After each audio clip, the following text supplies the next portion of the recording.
Got it. So this is a really, really hard piece to take off because it's the propane that's connected to this unit here that tells it when to switch over if electricity gets lost.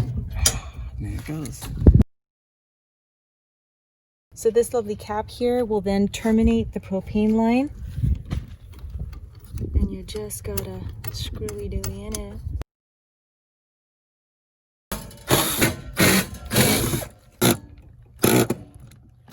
Okay.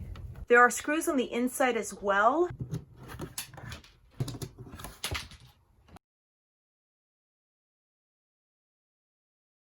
So the next thing we have to do is see if there's anything else to disconnect. We know that there's the power and a couple of things into the fuse looking box in the back of the refrigerator. Then we'll see just if it moves. We've removed all the screws that we can see that are mounting it to the actual trailer frame.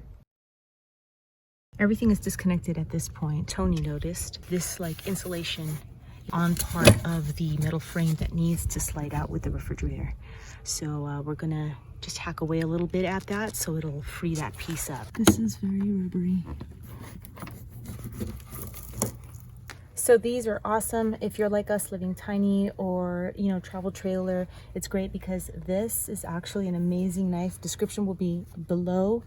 And it's got us through so many things. It cuts through everything. And again, when you live small, having multi-use is amazing. No, shimmy, left, Yeah. right. Is the bottom moving at all?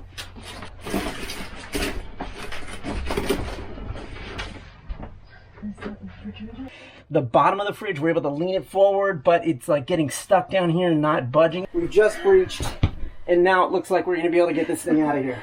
Okay. Okay. So ready? Yeah.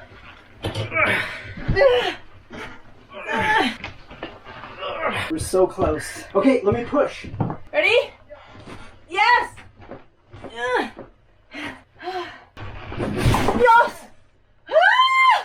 Stop!